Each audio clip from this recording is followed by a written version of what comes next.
آپ فرماتے ہیں میری طبیعت نہیں مانتی کہ کسی مومن کا ہاتھ میرے ہاتھ کے نیچے آئے.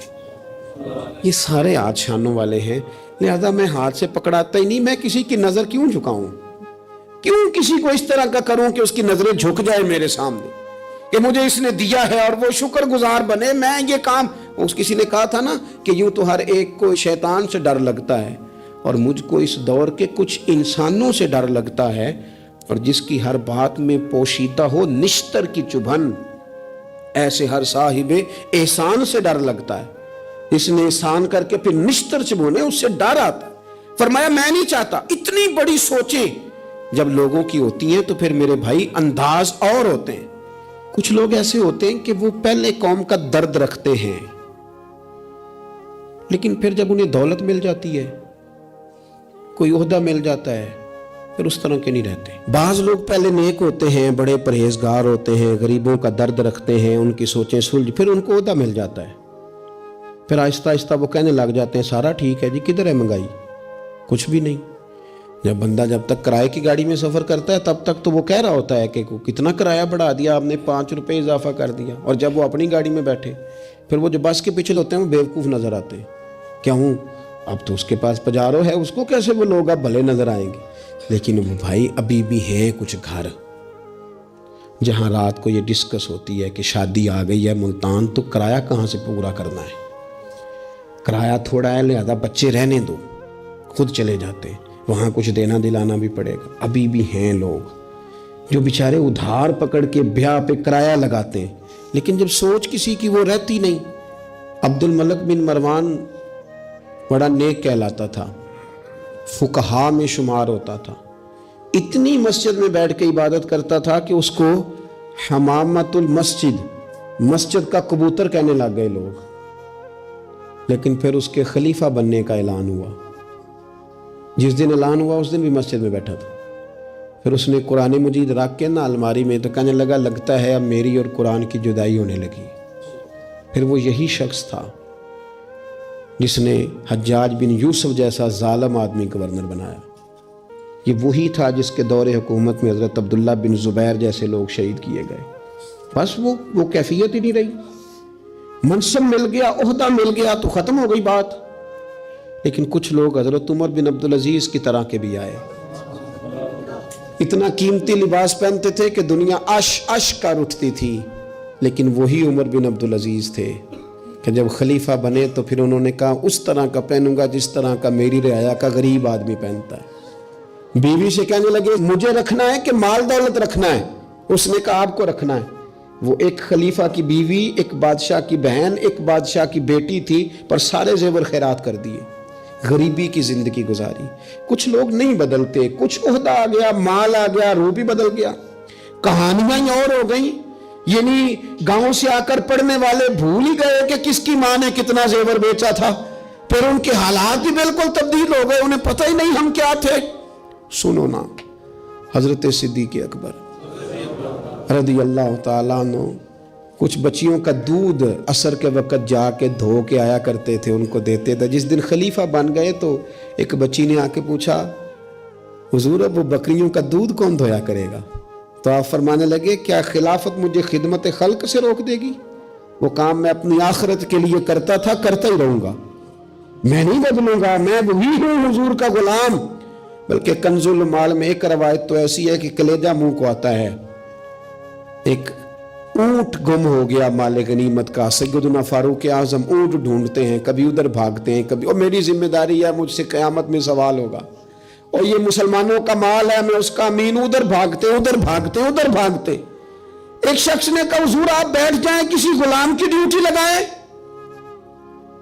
24 لاکھ مربع میل پر حکومت، علم بھی، فضل بھی، تقوی بھی، اور سب سے بڑھ کر عمر وہ ہے جن سے اللہ بھی راضی، رسول اللہ بھی راضی صلی اللہ تعالی علیہ وسلم. حضرت عمر سے کہا بیٹھ جائیں، غلام کی ڈیوٹی لگائیں. حضرت عمر نے رخ پھیر کے دیکھا اور اس بندے کی طرف دیکھ کے کہنے لگے میں بھی تو ایک غلام ہی ہوں. کیا ہوں میں؟ ایک غلام ہی ہوں. میں ایک غلام ہی ہوں. ایک تے محل چڑھایا سانیاں، غلام ہی ہوں میں. کیا ہوں میں؟ جب آپ نے یہ لفظ کہے تو وہ بندہ کہتا ہے نارمل بات تھی، میرے بھی آنسو نکل آئے. یار یہ بھی کوئی انداز ہوتا ہے. لیکن بھول گئے لوگ، اپنوں کو بھول گئے، اپنوں کو بھول گئے، اپنے قریبیوں کو بھول گئے. دولت آئی تو پھر وہ محلہ پسند نہ آیا، پھر گھر سوسائٹی میں بن گیا، پھر یار بدل گئے، پھر رشتہ داریاں بدل گئیں، پھر حالات اور ہو گئے. اپنی سوچیں بڑی کریں، ذہن بڑا کریں، اپنے اندر تغیر نہ لائیں. آپ آفاقی بن جائیں، ذہن بڑا ہو تو خدا عطا بھی بڑا ہی کرتا ہے. اللہ سمجھنے کی توفیق عطا فرمائے. آخر دعوانا